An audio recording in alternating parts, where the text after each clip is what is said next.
सभी को नमस्कार बेटा। एक नई क्लास के साथ हम फिर से हाजिर हैं।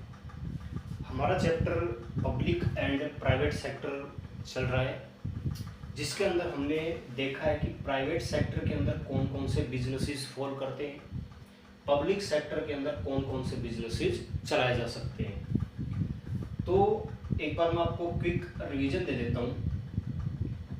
सोल प्रोप्राइटरशिप प्राइवेट सेक्टर के अंदर आने वाला एक बिजनेस है। पार्टनरशिप ये भी प्राइवेट सेक्टर के अंदर आने वाला एक बिजनेस है। Company, Hindu family business, society,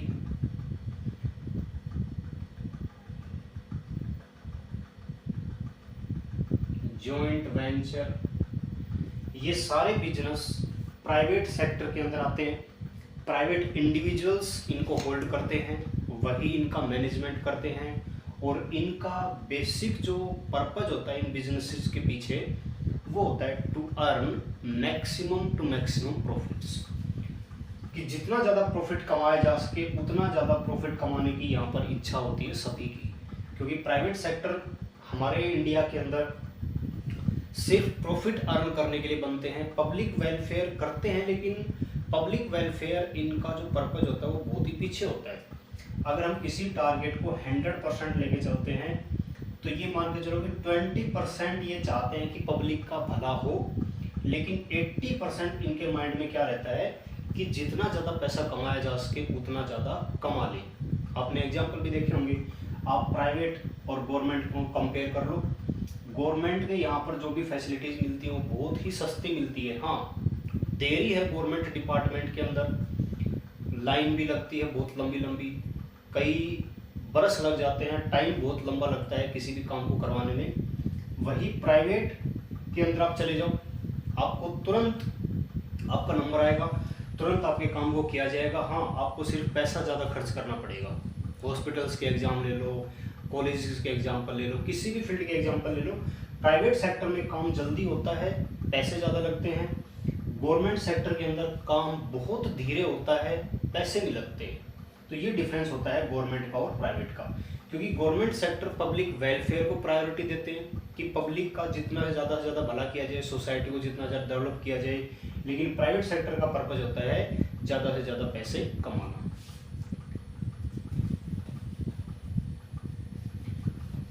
ये हमने ऑलरेडी पढ़ लिए हैं अपनी सेकेंड यूनिट के अंदर, ये सारे प्राइवेट सेक्टर के forms.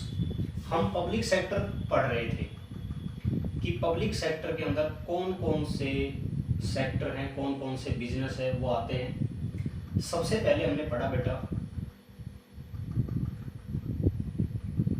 Departmental undertakings. Departmental undertakings government के द्वारा एक सेपरेट मिनिस्ट्री के थ्रू ओपन की जाती है। गवर्नमेंट कोई भी डिपार्टमेंट अंडरटेकिंग बनाएगी, उसके लिए गवर्नमेंट एक सेपरेट मंत्रालय निर्धारित कर देगी, और उस मंत्रालय को उस डिपार्टमेंट की सारी जिम्मेदारी दे दी जाएगी। वही डिपार्टमेंट वही जो मिनिस्ट्री है वो उस डिपार्टमेंट के प्रॉफिट के लिए, लॉस के लिए, किसी प्रकार की हैपनिंग मिस हैपनिंग के लिए वो मिनिस्ट्री कंसर्न जिम्मेदार मानी जाएगी। जैसे रेलवे के लिए रेल मिनिस्टर, ठीक है। पोस्ट एंड टेलीग्राफ के लिए जो कम्युनिकेशन मिनिस्ट्री है, संचार मंत्रालय, उसके मंत्री जिम्मेदार होंगे। तो यहाँ पर गवर्नमेंट जब डिपार्टमेंट अंडरटेकिंग बनाती है तो उसके लिए एक सेपरेट मिनिस्ट्री बनाती है, और उस मिनिस्ट्री को सारा जिम्मेदारी उस डिपार्टमेंट की दे दी जाती है। इसमें जो एम्प्लॉयज अपॉइंटमेंट होते हैं वो गवर्नमेंट के द्वारा अपॉइंट होते हैं। यूपीएससी एसएसबी के थ्रू उनकी परीक्षा ली जाती है, और उसके बाद इसके अंदर ट्रेंड पर्सन्स यहाँ पर नियुक्त किए जाते हैं। फाइनेंसिंग की जहाँ तक बात आती है तो यहाँ पर बजट पास होता है हर डिपार्टमेंट के लिए, और उस बजट के आधार पर इनको पैसा प्रोवाइड किया जाता है कि आप नेक्स्ट ईयर में इतने पैसों से आप काम चलाओगे।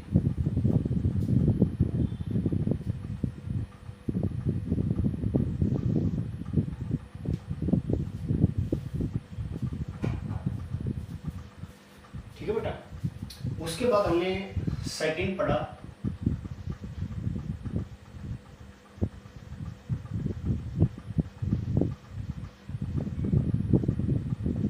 पब्लिक या स्टेचुटरी कॉर्पोरेशन, इनके लिए गवर्नमेंट क्या करती है, एक सेपरेट एक्ट बनाया जाता है, इनके लिए सेपरेट कानून बनाया जाता है, separate act by the parliament. संसद के द्वारा एक अलग से कानून पास किया जाता है और उस कानून के अंतर्गत इन पब्लिक कॉर्पोरेशंस या स्टेचुटरी कॉर्पोरेशंस की स्थापना की जाती है। डिपार्टमेंटल अंडरटेकिंग से डिफरेंट होते हैं। डिपार्टमेंटल अंडरटेकिंग में पूरा का पूरा कंट्रोल जो होता है वो गवर्नमेंट का होता है, गवर्नमेंट ही उसको पैसे देती है, बाहर से पैसे वो नहीं अरेंज कर सकते। जबकि पब्लिक कॉर्पोरेशंस हैं जैसे LIC है हमारा, तो इनको अगर पैसे की आवश्यकता पड़ती है तो ये गवर्नमेंट तो इनको फाइनेंस करती ही करती है, साथ में इनको पूरी छूट है कि ये पब्लिक से भी लोन ले सकते हैं। इनके अंदर गवर्नमेंट का जो इंटरवेंशन होता है वो होता तो है, लेकिन डिपार्टमेंटल अंडरटेकिंग से थोड़ा सा कम होता है। तो यहाँ पर एक सेपरेट एक्ट होता है, उस एक्ट के प्रोविजंस उस कॉर्पोरेशन के ऊपर अप्लाई होते हैं, ना कि गवर्नमेंट के रूल्स एंड रेगुलेशंस। गवर्नमेंट अपने कुछ प्रतिनिधि यहाँ पर अपॉइंट कर देती है ताकि वो इन डिपार्टमेंट्स की, इन कॉर्पोरेशंस की जो संचालन प्रक्रिया है, जो ऑपरेटिंग एफिशिएंसी है, उसको एनालिसिस कर सके कि कहीं ये गलत दिशा में ना चले जाए। तो इसके मेरिट्स डीमेरिट्स आप लोग अच्छे से रीड करना और आपको दिक्कत आए तो आप पूछ सकते हैं। तीसरे पार्ट की बात करते हैं बेटा पब्लिक सेक्टर के, और उसमें आता है हमारा गवर्नमेंट कंपनी। ये लास्ट पार्ट है पब्लिक सेक्टर का। फिर मैं तीनों के अंदर एक डिफरेंशिएट भी कराऊंगा आपको कि डिपार्टमेंट अंडरटेकिंग, पब्लिक कॉर्पोरेशंस और गवर्नमेंट कंपनी में कहाँ किस किस बात पर डिफरेंस आता है, उससे आपको और ज़्यादा क्लियर हो जाएगा। तो गवर्नमेंट कंपनी, नाम से ही पता चल रहा है गवर्नमेंट कंपनी। तो सबसे पहले मैंने इसमें से कंपनी वर्ड निकाला, क्योंकि ये कंपनी होगी, इस कंपनी को रजिस्टर्ड कराया जाएगा अंडर इंडियन कंपनीज एक्ट 2013। पहले कंपनीज हमारे रजिस्टर्ड होती थी इंडिया में 1956 के अंतर्गत, लेकिन अब ये एक्ट एबोलिश हो चुका है, बंद हो चुका है और एक नया एक्ट आ गया है 2013, इंडियन कंपनीज एक्ट 2013। अब जितनी भी कंपनीज इंडिया के अंदर बनती हैं सभी के ऊपर 2013 के जो प्रोविजंस हैं, जो प्रावधान है वो अप्लाई होते हैं। तो रजिस्टर्ड होती है ये company under Indian companies act 2013। Government इसके साथ में नाम क्यों लगा है, क्योंकि इनके अंदर जो होल्डिंग होती है, holding of government at least 51% of paid up capital. ये कंपनी जब बनी तो जितना पैसा लगा के ये कंपनी बनी उसमें कम से कम इनकी गवर्नमेंट की जो हिस्सेदारी होती है वो कम से कम 51% होती है। इसलिए इन कंपनीज को गवर्नमेंट कंपनी कह देते हैं, क्योंकि इनके अंदर सबसे ज़्यादा जो पैसा लगा होता है वो किसका लगा होता है, वो सरकार का लगा होता है। अब यहाँ पर गवर्नमेंट का मतलब होगा या तो सेंट्रल गवर्नमेंट का पैसा हो सकता है, 51% जो पैसा वो सेंट्रल गवर्नमेंट प्रोवाइड कर सकती है, या सेंट्रल या स्टेट गवर्नमेंट दोनों जॉइंटली इसके अंदर पैसा लगा सकती हैं और दोनों का पैसा मिलाकर कम से कम 51% हो, या 2 or more state government. Central government अपना पैसा लगा सकती है अकेली 51% या उससे ज़्यादा। सेंट्रल गवर्नमेंट और किसी राज्य की सरकार, जिस राज्य में कंपनी बनने वाली है हो सकता है उस राज्य की सरकार और सेंट्रल गवर्नमेंट दोनों मिलाकर ये 51% पैसा लगा दे, तभी गवर्नमेंट की कहलाएगी। या सेंट्रल साथ में नहीं है लेकिन दो राज्यों की सरकार ने आपस में अनुबंध किया है कि हम दोनों राज्य की जो सरकारें हैं वो पैसा लगा देते हैं इस कंपनी के अंदर 51%, तो ये कंपनी गवर्नमेंट कंपनी बन जाएगी। तो किसी भी तरह से इनका मिक्सचर हो सकता है, बस गवर्नमेंट का पैसा कम से कम 51% अगर लगा है किसी कंपनी में तो उसे गवर्नमेंट कंपनी कहा जाएगा। तो ये होता है बेटा गवर्नमेंट कंपनी की डेफिनेशन।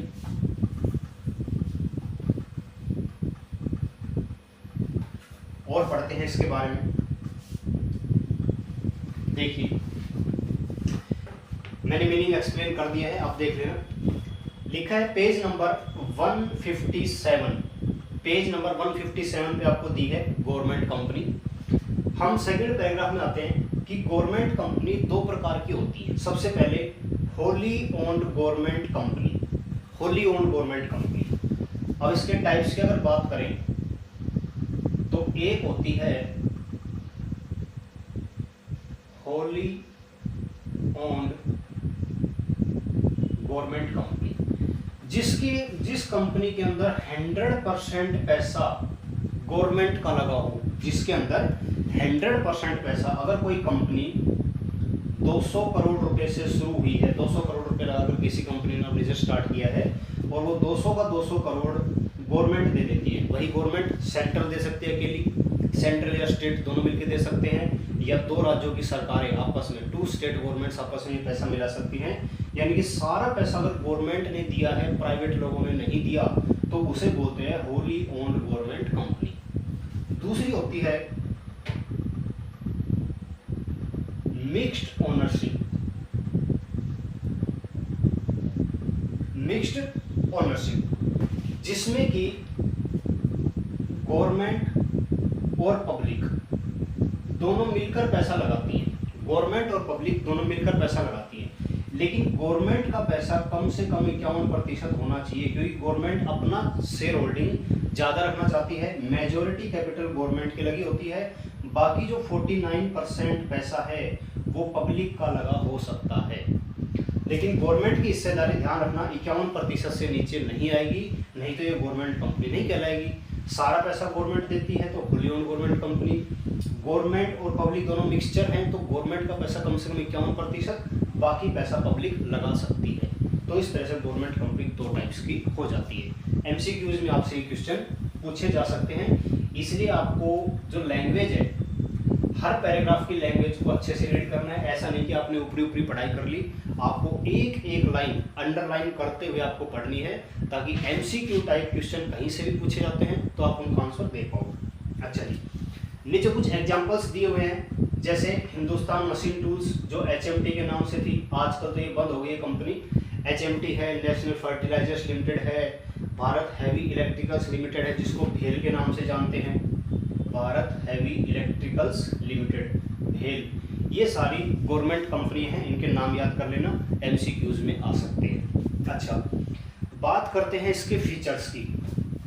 गवर्नमेंट कंपनी के फीचर्स क्या होंगे, इसकी विशेषताएं क्या होंगी।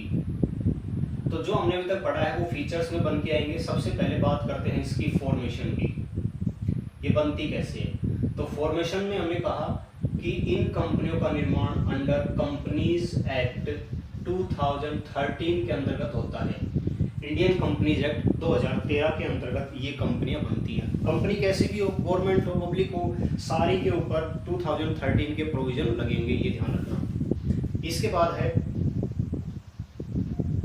ओनरशिप। ओनरशिप के बारे में हमने पढ़ा कि गवर्नमेंट की ओनरशिप होती है 51% एटलीस्ट, और बाकी जो हो सकता है वो किसी और का पैसा लगा हो सकता है। तो ओनरशिप किसके हाथ में होती है, जिसका पैसा ज़्यादा लगा होता है, असली मालिक वही कहलाता है। तो यहाँ पर गवर्नमेंट इसकी मालिक कहलाएगी। इसके बाद करते हैं मैनेजमेंट। मैनेजमेंट यहाँ पर क्या करती है कि गवर्नमेंट नॉमिनेट कर देती है, nominates it's directors in POD of company. Government क्या करती है कि अपने कुछ प्रतिनिधि चुनकर, कंपनी के जो बोर्ड ऑफ डायरेक्टर्स होगा उसके अंदर अपने प्रतिनिधि चुनकर बैठा देती है, ताकि गवर्नमेंट को इस कंपनी का सारा डाटा पता चलता रहे, सारी जो एक्टिविटीज है वो पता चलती रहे, और गवर्नमेंट अपना पूरा नियंत्रण इस कंपनी के ऊपर बनाए रखे। तो गवर्नमेंट अपने कुछ मंत्रियों को, अपने कुछ ऑफिशियल्स को इस कंपनी के जो बोर्ड ऑफ डायरेक्टर्स हैं, जिसमें 15, 20, 25 लोग हैं, उनके अंदर अपने कुछ अधिकारी बिठा देती है, वो इसको मैनेज करते हैं। ठीक है, तो देखो गवर्नमेंट नॉमिनेट कर रही है, इसका मतलब ये नहीं कि सारे के सारे बोर्ड ऑफ डायरेक्टर्स गवर्नमेंट के होंगे, प्राइवेट भी होते हैं इसके अंदर, कुछ प्राइवेट भी इंडिविजुअल्स हो सकते हैं जो कि कंपनी के डायरेक्टर होंगे, लेकिन ज़्यादा जो डायरेक्टर्स होंगे वो गवर्नमेंट के द्वारा अपॉइंट किए जाएंगे, नॉमिनेट किए जाएंगे। इसके बाद फोर्थ पॉइंट में हम बात करते हैं इसकी फाइनेंसिंग की।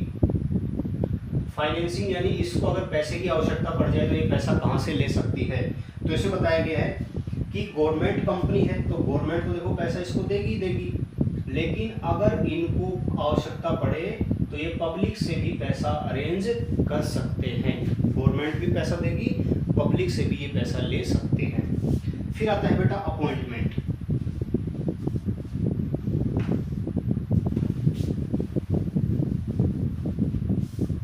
अगला पॉइंट आता है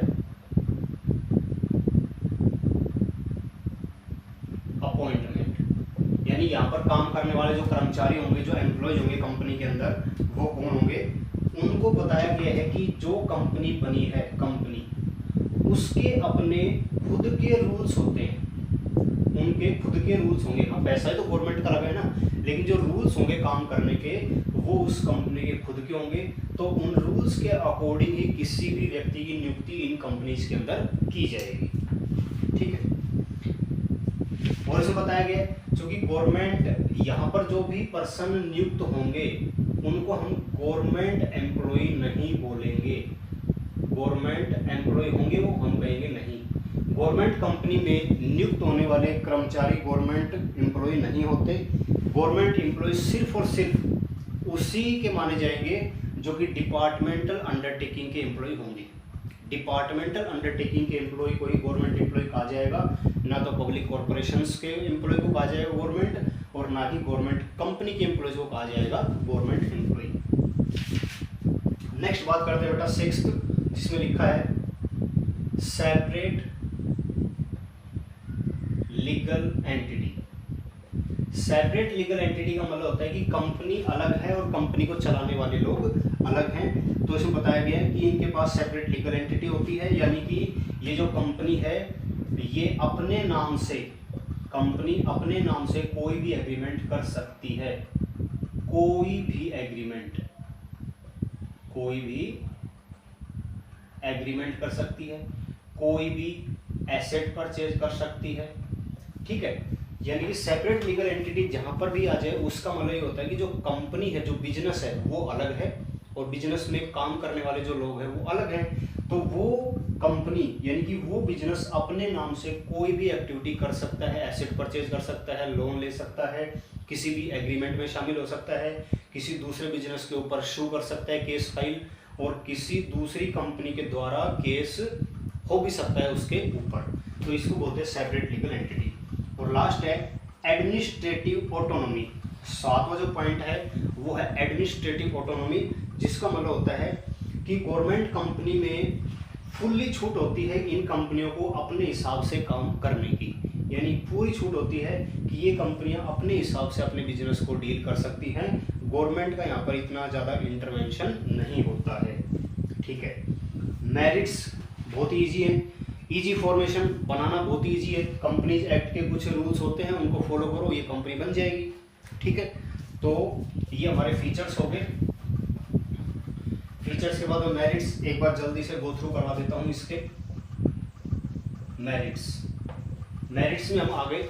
सबसे पहले है, मैं वैसे ही आपको रिवाइज करवा रहा हूँ, इजी फॉर्मेशन ही बनाना इजी है। कंपनीज एक्ट 2013 के प्रोविजंस को फॉलो करके इन कंपनीज को इजीली बनाया जा सकता है। किसी प्रकार का गवर्नमेंट को कोई ऑर्डर पास करने की आवश्यकता नहीं होती, जैसा कि डिपार्टमेंट अंडरटेकिंग में होता था। इसके बाद है ऑटोनॉमी इन ऑपरेशन। ऑटोनॉमी का मतलब होता है स्वतंत्रता। इन्हें अपना बिजनेस डील करने की पूरी स्वतंत्रता होती है, अपने तरीके से बिजनेस डील कर सकते हैं। उसके बाद है फ्लेक्सिबिलिटी का मतलब होता है कि कंपनी के जो भी रूल्स हैं वो फिक्स नहीं होते, वो फिक्स्ड नहीं होते। जब भी रिक्वायरमेंट चाहे इन रूल्स में जो चेंज है वो किया जा सकता है।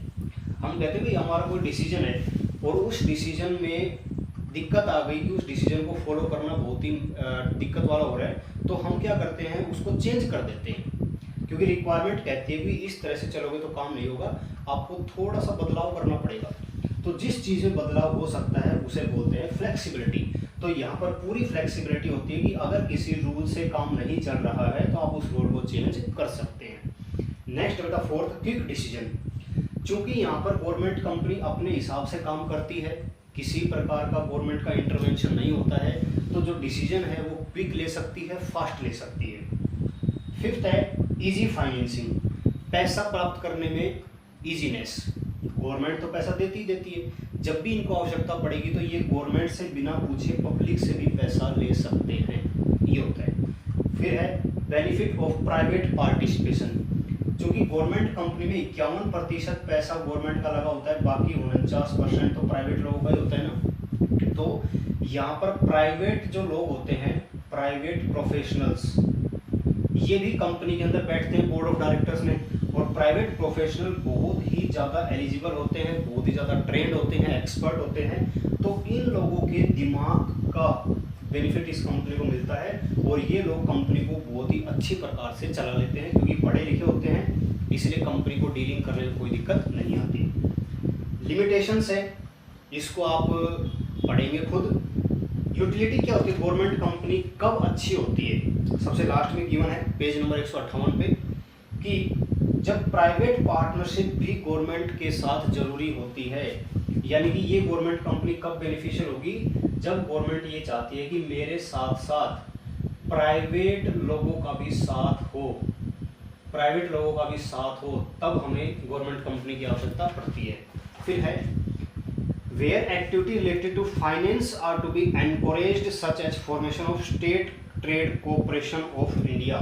जहां पर फाइनेंसिंग जो जरूरी होती है, हमें फाइनेंसिंग को एनकरेज करना है कि पब्लिक ज़्यादा से ज़्यादा पैसा लगाए इन कंपनीज के अंदर, उस टाइम भी ये आवश्यक होता है। नेक्स्ट, जहाँ पर interest of various parties in danger as well the case when the government purchase most of the shares of Swadeshi cotton mills. देखिए ऐसी कंपनी जहाँ पर ये लगता है कि जो लोग हैं, जो पीपल हैं, उनका इंटरेस्ट, उनका कहीं ना कहीं नुकसान हो सकता है। अगर ज़्यादा सारा पैसा पब्लिक लगा देगी तो ये जो कंपनी है ये इनका पैसा लेके भाग सकती है, तो गवर्नमेंट वहाँ पर आ जाती है और गवर्नमेंट कहती है कि मैं इस कंपनी के अंदर 51% पैसा लगाऊंगी, इसलिए ये कंपनी मेरे अंडर में काम करेगी, मैं इसकी मालिक कहलाऊंगी, इसलिए पब्लिक के साथ ऐसी कंपनी में धोखाधड़ी नहीं हो सकती जहाँ पर कि गवर्नमेंट का भी पार्टिसिपेशन है।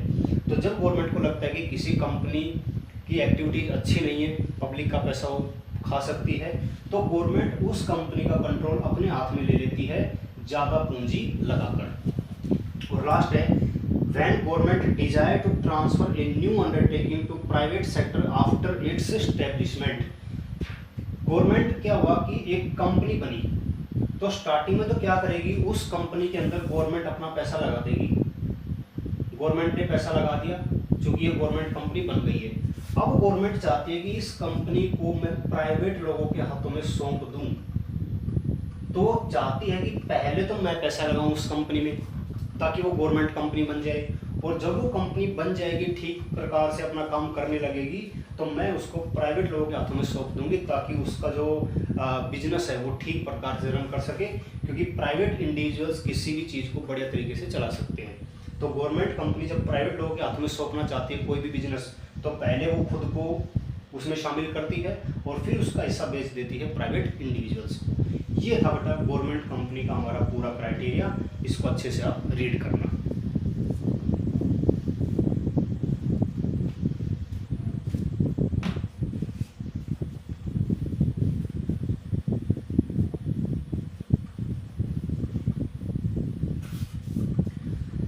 अब देखिए एक डिफरेंस है, इस डिफरेंस से इन तीनों का हमारा अच्छे से रिवीजन हो जाएगा।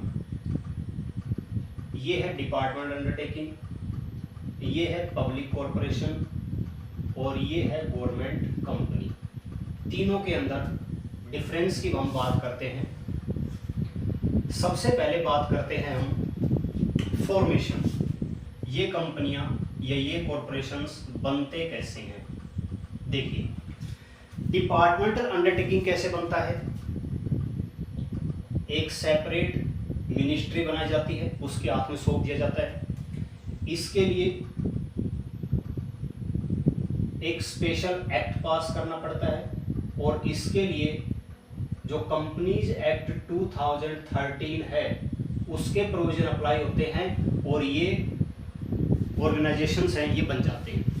डिपार्टमेंट अंडरटेकिंग कैसे बनती है, सेपरेट मिनिस्ट्री कंसर्न को सौंपकर स्पेशल एक्ट पास करके पार्लियामेंट के द्वारा पब्लिक कॉर्पोरेशंस बनाए जाते हैं। इंडियन कंपनीज एक्ट 13 के प्रोविजंस को फॉलो करके गवर्नमेंट कंपनीज बनाई जाती हैं। नेक्स्ट है ओनरशिप।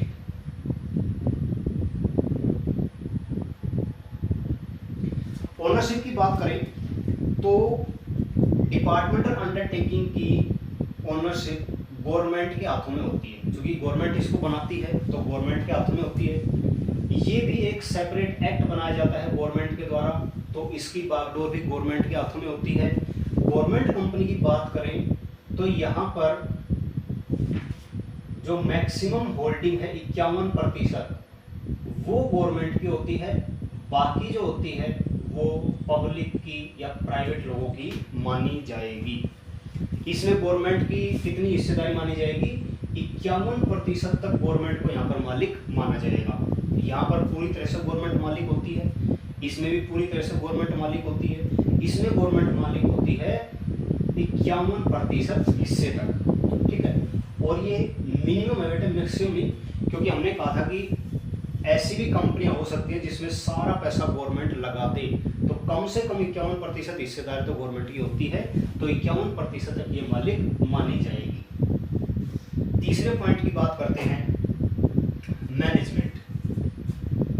मैनेजमेंट यानी इन कंपनियों को संभाला कैसे जाएगा, तो इसका मैनेजमेंट कौन करता है, इसका मैनेजमेंट करता है जिस मिनिस्ट्री को हमने अपॉइंट किया है उस मिनिस्ट्री के द्वारा। इसका गवर्नमेंट के जो डायरेक्टर्स होते हैं, जो गवर्नमेंट अपॉइंट करती है अपने डायरेक्टर्स, उनके द्वारा मैनेजमेंट किया जाता है। और यहाँ पर government as well as private, इसका मैनेजमेंट गवर्नमेंट ने जिस मिनिस्ट्री को बनाया जाता है उस मिनिस्ट्री के जितने भी अधिकारी हैं वो सारा मैनेज करते हैं। यहाँ पर गवर्नमेंट अपने कुछ डायरेक्टर्स अपॉइंट कर देती है, वो मैनेज करते हैं। गवर्नमेंट कंपनी के अंदर गवर्नमेंट के डायरेक्टर्स भी होते हैं और प्राइवेट इंडिविजुअल्स भी डायरेक्टर्स होते हैं, वो मिलके इस कंपनी को मैनेज करते हैं। ठीक है बेटा। फोर्थ पॉइंट की बात करते हैं financing only by government. Departmental undertaking को कोई अधिकार नहीं है कि वो बाहर से पैसा ले, सिर्फ और सिर्फ गवर्नमेंट के द्वारा इनको फाइनेंस किया जाएगा। गवर्नमेंट और पब्लिक, गवर्नमेंट भी पैसा लगाएगी और पब्लिक का भी पैसा यहाँ पर लग सकता है, ठीक है। और यहाँ पर भी गवर्नमेंट और पब्लिक दोनों मिलकर पैसा लगा सकती है, यानी इन दोनों को छूट है कि वो गवर्नमेंट से पब्लिक से पैसा ले सकती हैं जब भी आवश्यकता पड़े तब, लेकिन ये पब्लिक से पैसा नहीं ले सकता। इसका बजट पास होता है और सारा पैसा गवर्नमेंट ही इसको फाइनेंस करती है। पांचवें पॉइंट की बात करते हैं अपॉइंटमेंट, यानी यहाँ पर जो भी अधिकारी, जो भी कर्मचारी नियुक्त किए जाएंगे इनको किया जाएगा अपॉइंटमेंट। इनको यूपीएससी, एसएसबी के द्वारा किया जाएगा और इन सभी एम्प्लॉयज को गवर्नमेंट एम्प्लॉयज कहा जाएगा, सेंट्रल गवर्नमेंट के एम्प्लॉयज ये माने जाएंगे, ठीक है। इसमें पब्लिक कॉरपोरेशन के अपने खुद के रूल होते हैं, उन रूल्स के द्वारा, लेकिन इन्हें गवर्नमेंट एम्प्लॉय नहीं कहा जाएगा, ठीक। और इसके भी अपने खुद के रूल होते हैं और इन्हें भी गवर्नमेंट एम्प्लॉय नहीं कहा जाएगा। तो ध्यान देना बेटा, डिपार्टमेंटल अंडरटेकिंग्स के जो एम्प्लॉयज हैं उनको गवर्नमेंट एम्प्लॉय कहा जाएगा, पब्लिक कॉरपोरेशंस के और गवर्नमेंट कंपनी के जो एम्प्लॉयज हैं वो गवर्नमेंट एम्प्लॉय नहीं होंगे। सिक्स्थ,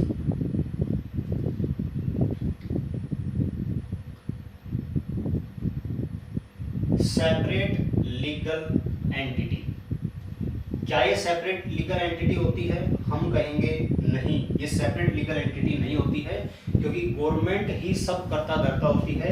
डिपार्टमेंटल अंडरटेकिंग और जो गवर्नमेंट है वो दोनों अलग अलग नहीं है, वो एक ही मानी जाएगी। इसके अंदर ये पब्लिक कॉर्पोरेशन अलग होते हैं और जो इसके मेंबर्स होते हैं वो अलग होते हैं, और यहाँ पर भी सेपरेट लीगल एंटिटी होती है। यानी इन दोनों के अंदर बिजनेस अलग और बिजनेस को चलाने वाले मालिक अलग। यहाँ पर बिजनेस और मालिक दोनों एक ही माने जाते हैं, इसलिए यहाँ सेपरेट लीगल एंटिटी नहीं होती है। उसके बाद 7वां, एडमिनिस्ट्रेटिव ऑटोनॉमी, काम करने की स्वतंत्रता। तो यहाँ पर तो बेटा नहीं होती। क्यों? क्योंकि यहाँ जो एम्प्लॉय होंगे, जो अधिकारी होंगे, वो अपनी मर्जी से काम नहीं करेंगे। उन्हें गवर्नमेंट के जो भी नोटिफिकेशंस हैं, जो भी ऑर्डर्स हैं, वो फॉलो करने पड़ेंगे। इसलिए यहाँ पर अपनी इच्छा से काम करने की, अपनी इच्छा से कोई डिसीजन लेने की पूरी स्वतंत्रता नहीं होती है। यहाँ की बात करें तो हम कहते हैं यस होती है, लेकिन थोड़ी सी कम होती है। यहाँ पर होती है लेकिन यहाँ पर ज़्यादा होती है। पब्लिक कॉर्पोरेशन अपनी इच्छा से कोई डिसीजन ले सकते हैं, लेकिन थोड़ी सी कम मात्रा होती है। गवर्नमेंट उनके ऊपर कंट्रोल रखती है। इस गवर्नमेंट कंपनी में कोई भी डिसीजन इस कंपनी के जो अधिकारी हैं, जो डायरेक्टर्स हैं, वो अपनी इच्छा से ले सकते हैं। इसलिए यहाँ पर कोई भी डिसीजन लेने की छूट ज़्यादा होती है, यहाँ पर डिसीजन लेने की छूट कम होती है, और यहाँ बिल्कुल भी छूट नहीं होती। जो भी काम होगा गवर्नमेंट के ऑर्डर से होगा, ये सिर्फ उसके ऑर्डर को मानेंगे इसके एम्प्लॉइज। ठीक, अच्छा जी, ये 7 हो गए हमारे। और बात कर लेते हैं।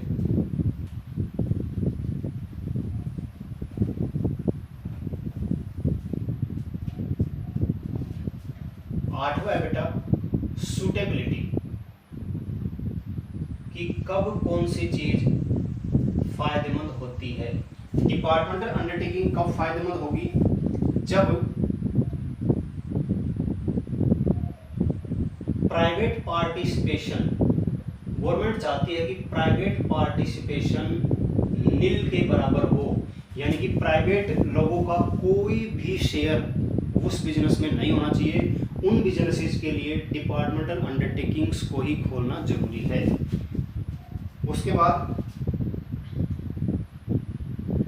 पब्लिक कॉर्पोरेशन तब खोले जाते हैं तब हमें पब्लिक वेलफेयर के ऑब्जेक्टिव को अचीव करना हो, और पब्लिक कंपनी यहाँ पर public interest plus economic activities. देखिए, डिपार्टमेंटल अंडरटेकिंग उस टाइम कामयाब होता है जब पार्टिसिपेशन हम प्राइवेट लोगों का नहीं रखना चाहते, पूरी जिम्मेदारी गवर्नमेंट की होनी चाहिए। पब्लिक कॉर्पोरेशंस तब बनाते हैं जब हमें पब्लिक का भला करना हो, और गवर्नमेंट कंपनी पब्लिक के भले के साथ साथ इकोनॉमिक एक्टिविटीज कुछ प्रॉफिट भी कमा लें, तब हमें गवर्नमेंट कंपनी को ओपन करना चाहिए। और लास्ट है बेटा एग्जाम्पल्स। एग्जाम्पल्स में आप इनके जो नाम हैं वो याद कर सकते हैं।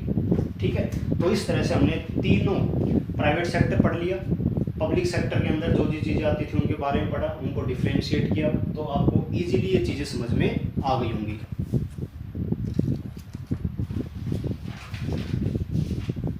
ठीक है बेटा, तो आज के लिए इतना ही।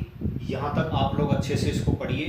एक एक हेडिंग, एक एक लाइन आपको अच्छे से पढ़नी है, और जहाँ पर भी आपको कोई ऐसा मीनिंग मिले जो कि डिफरेंट हो, बिल्कुल हटके हो, आप उसको अंडरलाइन करेंगे और अच्छे से याद करेंगे। इसका बचा हुआ पार्ट है, 10 मिनट का पार्ट है, वो मैं नेक्स्ट वीडियो में कवर कर दूंगा। उसके बाद हम चैप्टर 3.2 के अंदर एंटर कर जाएंगे। ठीक है बेटा, आज के लिए इतना ही।